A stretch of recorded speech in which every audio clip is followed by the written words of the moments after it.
বেশ কয়েকদিনের বিরতির পর ইরানের যুদ্ধ কমান্ডিংয়ে আবারও বড় ধাক্কা এলো। টার্গেট কিলিং অভিযানে দেশটির আরও এক শীর্ষ কর্মকর্তাকে হত্যা করেছে ইসরায়েল। সোমবার ইরানি গণমাধ্যম জানিয়েছে, ইউএস জায়নবাদী শত্রুদের সন্ত্রাসী হামলায় প্রাণ হারিয়েছেন আইআরজিসির গোয়েন্দা প্রধান মজিদ খাদেমি।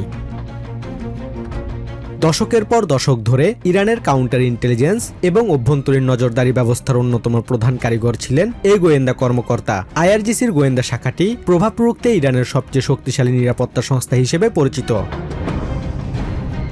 ইসরায়েলি প্রতিরক্ষামন্ত্রী ইসরায়েল কাটস বলেন, খাদেমি যুদ্ধ অপরাধের অন্যতম হোতা এবং আইআরজিসির শীর্ষ 3 কর্মকর্তার একজন। কাটসের দাবি, রেভলিউশনারি গার্ডরা বেসামরিক মানুষের ওপর হামলা চালায় আর তারা সেই সন্ত্রাসীদের মাথা নির্মূল করেন। ইরানি কর্মকর্তাদের একে একে খুঁজে বের করে হত্যার হুমকিও পুনর্ব্যক্ত করেন এই ইসরায়েলি মন্ত্রী।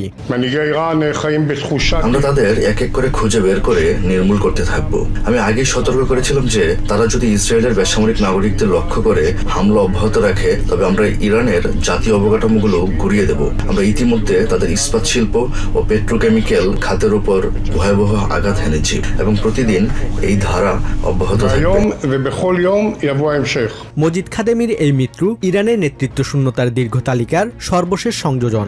গত 28 ফেব্রুয়ারি ইউএস ইসরায়েলি হামলায় ইরানের সর্বোচ্চ নেতা আয়াতুল্লাহ আলী খামেনির পর একে একে নিহত হন সাবেক প্রধান নিরাপত্তা উপদেষ্টা আলী লারিজানি, গোয়েন্দা মন্ত্রী ইসমাইল খাতিব, আইআরজিসি প্রধান মোহাম্মদ পাকপুর, নৌ কমান্ডার আলী রেজা তাংসিরি এবং সেনাপ্রধান আব্দুর রহিম মুসাভি সহ কয়েক ডজন শীর্ষ রাজনীতিক ও সামরিক কর্মকর্তা।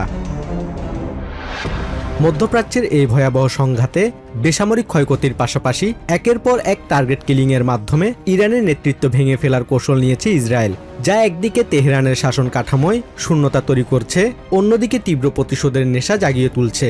ফলে যুদ্ধের এই ভয়াবহতা ক্রমেই আরও জটিল হয়ে উঠছে। Basudebnath, TVN 24 news desk. New York থেকে সম্প্রচারিত টিভিএন 24 টেলিভিশন বিশ্বজুড়ে বাঙালির কণ্ঠস্বর।